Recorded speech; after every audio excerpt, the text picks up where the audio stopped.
Hello, welcome back. I hope all is well with you guys. As always, I will point out that my English is not good, but I will try my best. If you have difficulty to understand, you can write your question in the commenting area or send me directly to via the contact link that is in the description of this video. There I will try to put it in writing. Maybe in that way I can better explain for you to help you to understand. Okay, are you ready? This is the third episode in the second part of the series that is about denial of service attack and distributed denial of service attack. Okay, in the second episode of part 2, this is the second part, yeah. In the second episode of part 2, we have learned and gained knowledge the initial setup and the communication between the handler and the bots, and how the attackers try to use different variation of concealment methods to hide the communication to avoid the detection or being discovered. Okay, in this episode the interesting question may arise. You may ask, okay, is there a way to find out the location of the handler? And the short answer is it is not impossible, but it is challenging. There is a way, yeah. You can't find it. It is not impossible. And the second question may arise: why the need? Why I need to know how to find the location? There are many reasons. One of them, it is very crucial steps to mitigate or to stop the attack, the DDoS attack itself. And the other main goal is to maybe to find the potentially identify the source of attack or the attacker itself, who is behind the attack. Okay, so I have answered the question. Is there a way? Yeah, there is, but it is not easy. It is difficult to find, uh, but it is not impossible to find it. Okay, and you may ask why it is difficult and challenging. Many of this category we have went over in the second episode. For example, the usage of multiple handler for redundancy. Botnets may have multiple handlers to ensure continued uh, continued operation if one is taken down. The other reason we have mentioned some concealment mechanism or techniques to avoid detection or pinpoint the location of the handler. Here, the attacker may use various concealment techniques to hide the true location and identity of the handler. These techniques may involve encryption and polymorphic code. We are not going to that what it means. And the other concealment method we have been mentioned, it was dynamic IP addresses. Here the handler often use dynamic IP addresses. Um, they change their IP addresses frequently, which will make it difficult to track back over time. We didn't mention this. The DDoS structure itself, it is not centralized. The bots, they are located in different area. So, therefore, decentralized command structure usage, so-called peer-to-peer communication. We will go into what is peer-to-peer communication when we come in e what networking fundamentals. Okay, and we have also mentioned the usage of legitimate services. The goal here is try to blend the communication traffic with the normal traffic to avoid detection and being discovered. Here they can use the social media and cloud services. Okay, so we have mentioned those in the second episode. The focus of this video is we are going to mention 6 steps that can help us to find and locate or pinpoint the location of the handler. Okay, so this video will be a little bit longer compared to the previous episodes, and I will warn you beforehand. You may pause the video and watch it in this little bit for bit to gain and understand the content of it. The reason is it will be a little bit lengthier because I have tried to divide in many parts and many episodes, but I will not divide this video in many parts because it will be many episodes and parts which will be confusing. It's better to have in one and the same video how to find the is there a way or the mechanism to find the location and identify the handler.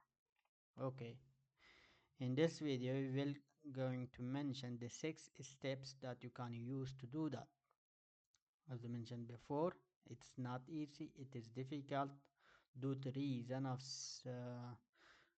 it is challenging due to various concealment techniques and the sophisticated structure of botnets. However, several methods can be used to track down the handler. Here we will mention 6 steps or ways. The first of it is traffic analysis. And you may ask, what can I do by traffic analysis? What do you mean? Here there are 2 main categories when it comes to traffic analysis. The first, it is monitoring communication pattern. Monitoring communication pattern. Security team can identify unusual traffic, trace them back to the handler. Here, security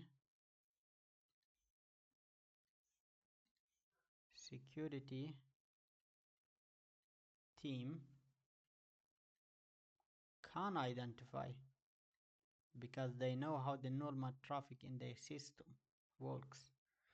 Can identify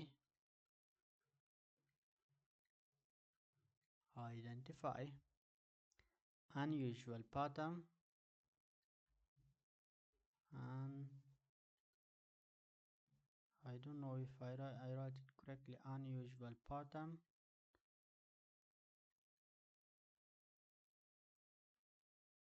patterns and trace them back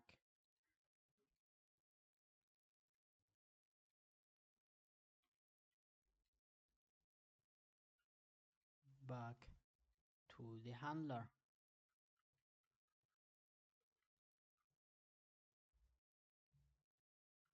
Here manufacturers will come in, how competent the security team is and how competent is the attacker is. But there is always a lead to trace back. You cannot 100% erase your tracks. Okay, if you have a very competent security team, there will be they can follow the leads and trace back the traces and follow the traces back to the handler. And the other, here when it comes to traffic analysis, it is source IP tracking. Even though the handler used dynamic IP addresses, tracking the source of the commands can sometimes reveal the recurring IP addresses that point to the handler. I will read again, I will say again, or read it. Even though the handlers may use dynamic IP addresses, tracking the source of the commands can sometimes reveal recurring IP addresses that point to the handler. When we talking about dynamic addresses, there will be a specific pool of addresses that the handler will use. Pull out this IP address and that IP address. Sometimes the security team can, based on these IP addresses, track this pool of it. Based on that information, it may lead them to the handler. Okay, so the second step is behavior analysis. Here again we will focus on two main area. The first area is bot behavior profiling. By analyzing how infected devices or bots behave and communicate, security team can identify common characteristics that lead to the handler. As they learn how the bots communicate periodically to the handler, the security team can, for example, may have their own devices that have, for example, if we have these devices that is from the security team, they have led this device to be infected, or somehow they have gained their hand on infected device that is in this network of botnets. We know that this botnets controls by handler, right? Then we also learned from the second episode that this bot periodically receive the information and instruction updates and communicate with the handler. Security team can use this behavior of infected bots or device, and based on the characteristic and occurring of this communication, they can follow this lead back to the handler. Okay, so the next here is anomaly detection. Identifying and investigating anomalies in the network behavior can pinpoint the handler activity based on behavior analysis. For example, as I mentioned before, if you have a competent security team, they know what is the behavior of day-to-day network communication or traffic in your system or in your network. But for example, someday when they come to work and see, okay, that is not normal, we didn't have the network didn't have this behavior before, then they can follow the lead and the source of the reason why this anomaly is happening today. They can follow, and this may lead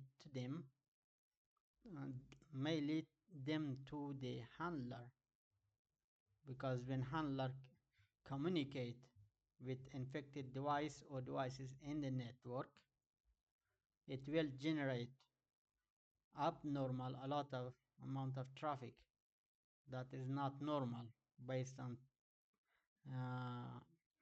previous pattern in the network. Okay, and this anomaly detection and investigating the source of it, this may lead them to the handler location or identify handler. Okay, Then we will come the third step. Third step, it's using method of honeypots or sinkholes. And you may ask, what is honeypots? Here, here the security team will deploying decoy system. This decoy system is called for honeypot,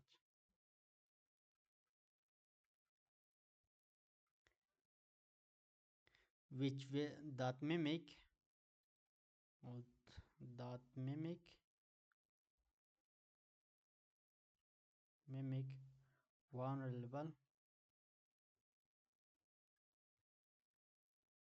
vulnerable devices,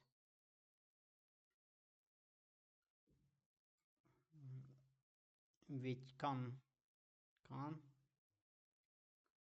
attract botnet communication,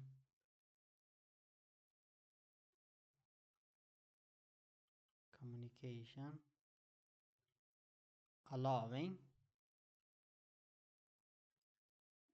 researcher or the security team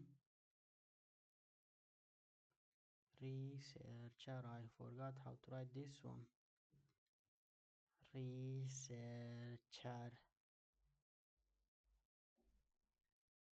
researchers to capture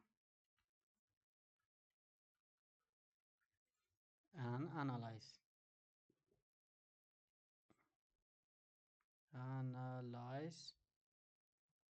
the traffic to find the handler.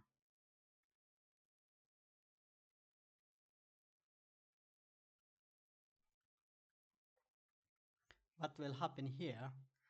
Here you have the main network here, and the security team will deploy a decoy that has the structure or look not exactly the same, but it function as your network and has some devices. These devices in itself, they are vulnerable. And the function of botnets, they're always looking after vulnerable devices and infect them in order to recruit more bots. This vulnerability can be used by the security team to put in place their own devices and infect them down. When the device is infected, because it is under monitoring, they are monitoring constantly, they can, and we know also that these infected devices communicate periodically with the handler, and the security team can analyze and trace this traffic back to the handler. Based on this result and analysis, they can identify and pinpoint the location of the handler. Okay, and you may ask, what do you mean with sinkholes? That is a good question. Here, instead of using honeypots, what the security team will do is they are redirecting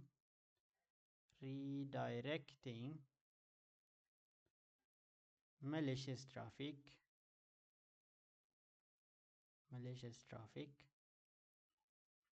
they are suspecting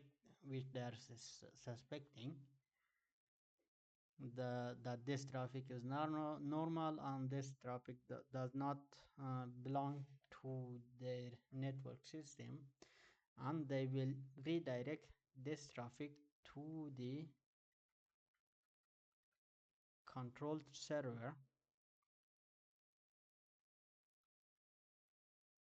control servers that they have put in place, and this control server is called for sinkholes.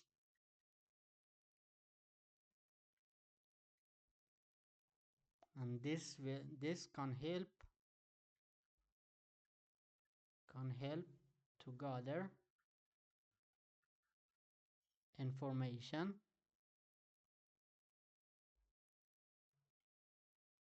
about the botnet and its handler.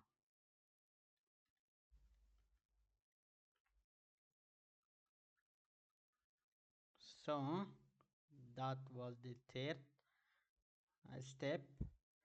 The fourth one is collaboration between internet service provider and cloud providers. Internet, this is short for internet service providers. And here again comes two main concepts. First, information sharing. Collaboration with internet service provider and cloud providers can provide broader visibility into tracking patterns and help trace back to the handler.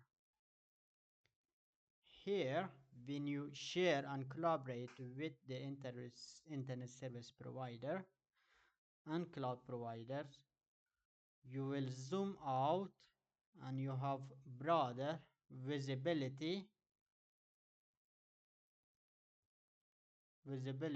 over a large area. This will allow you to monitor and trace over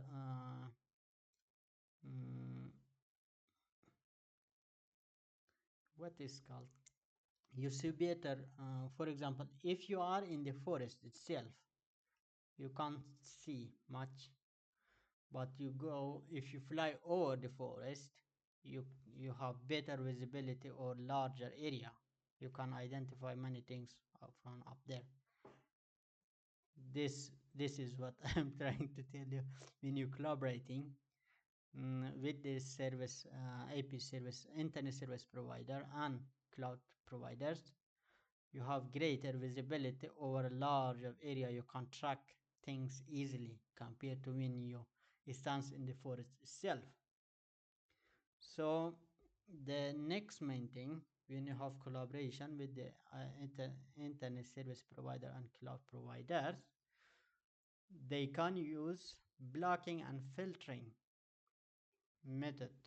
In this case, internet service provider can assist in blocking down malicious. For example, if when you have identified, okay, you said, this IP address, we will come to IP address and how it look like a structure when we comes into networking fundamental.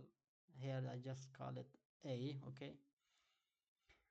When you have identified and you think, okay, suspect that this is the traffic that belong to handler, then you give this both to internet service provider and the cloud services. They can isolate this traffic and monitor this one. By doing that, now you don't need to check a large amount of traffic. You just specify, okay, I will look in this traffic and its behavior, what is the source and which other devices this traffic goes to. By doing that, you can trace back and pinpoint the location of the handler. Okay, so we come to fifth steps, reverse engineering. Here again, the two main topic. First of all, it is malware analysis. We will not go into deep to that. Basically, analyzing the malware used to infect devices can reveal clues, can reveal what is called key aspect, because every attacker or those who are writing the malware, they have a specific signature. Okay, and by using this signature, you can you will gain some clues. Not what I forgot that English word. Sorry. uh, Close? No, it was not close. I think it's clues. Mark or signature, we call it. Okay, we can call it signature for now. Okay, when designer or creator or the person or the attacker that had written the malware itself, they each and every one of them often they have a specified signature. Okay, when you have in your hand an infected device, and then you can gain access to the malware which has infected that device. By doing so, you will gain insight into malware structure, and in when you analyze it, you will find maybe some specific signature. This signature potentially can lead you to the creator of that malware or the handler or the source of it, who is behind it. Okay, so analyzing the malware used to infect the devices can reveal signature or some traces about the handler, such as hard-coded IP address or domain used command and control. If you remember in the episode 2, in the initial setup of communication of channel, and the configuration, there we have mentioned when the device is infected, we have bot, right? Here we have bots. Then it will communicate with the handler. Here we have handler, right? After it's being infected, it will communicate with handler. Thanks to the malware, it will make it possible for bots to connect to the handler. Handler will provide a contact list. Handler will provide a contact list to the bots. For example, if say, okay, if I am not reachable, you can reach this way, and you can contact me via following IP addresses or the domain names. And we will talk about domain names, IP addresses when we come in the networking fundamental, but not right here. Okay, so when you're analyzing the malware, based on getting your hand first of all on the signature, there may be some signature that author of that malware have put in place.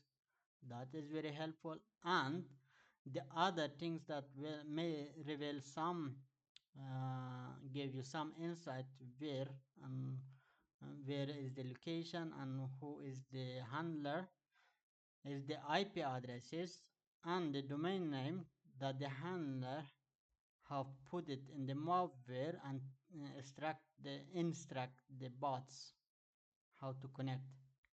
This may lead you to the handler itself. And we have mentioned command and control decryption. When you have get your hand on the traffic, the attacker usually use this the traffic is encrypted. You cannot encrypt it. It is not readable for you. But when you have your hand on the traffic and you think, okay, I think this is the communication between the bots and handler. Okay, So you give that traffic to your security team.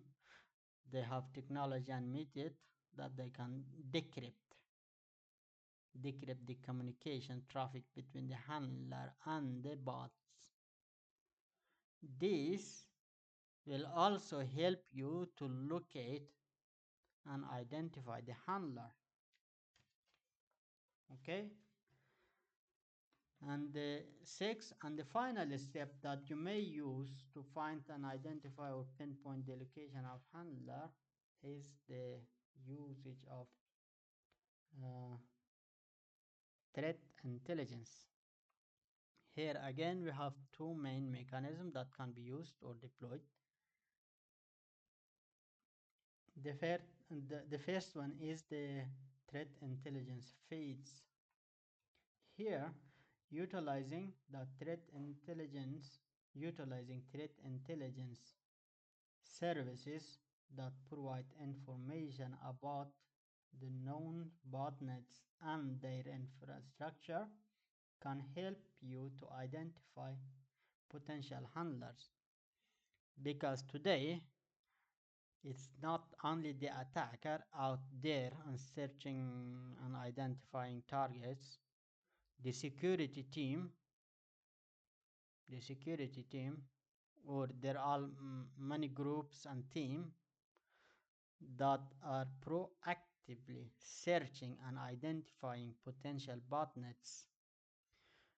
When you have collaboration with this kind of team and you have some IP addresses or traffic analysis, by sharing this intelligence and ask these teams, okay, do you know this traffic or IP addresses? They may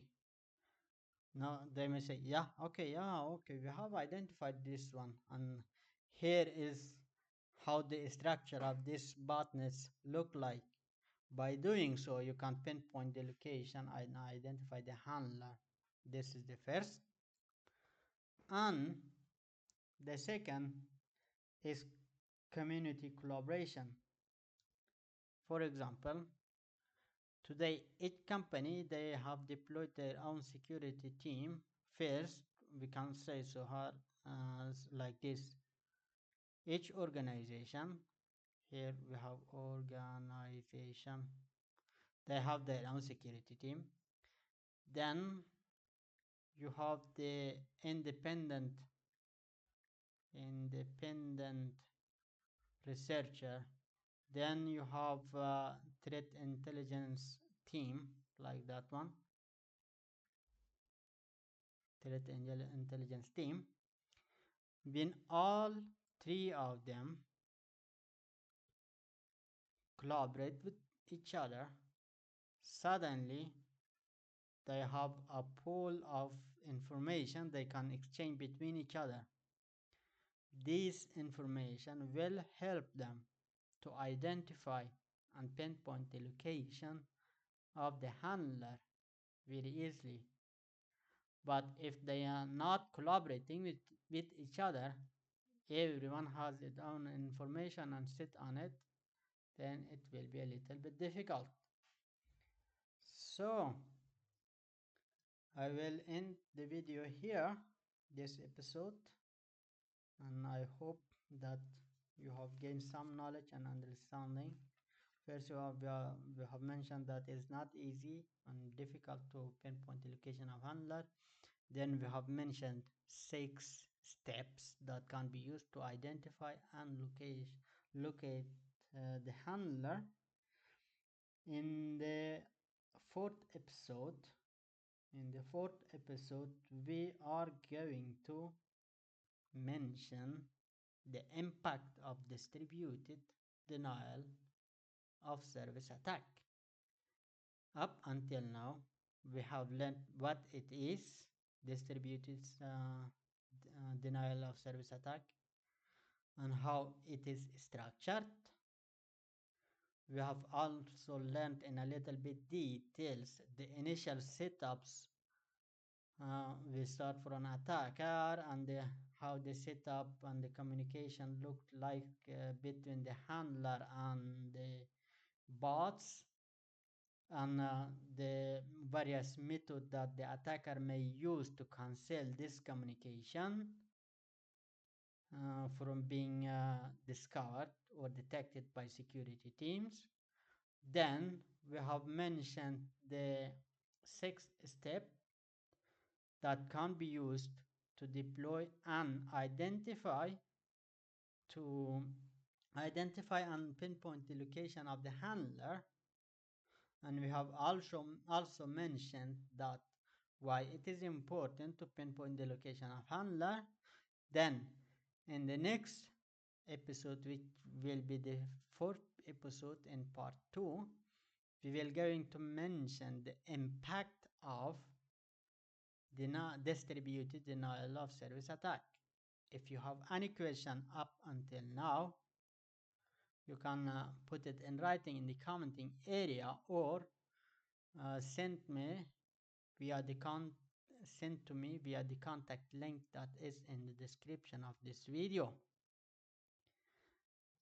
and I will answer it as soon as possible in writing. Then, if you don't have any question, I wish you all the best. Have a nice day. Bye.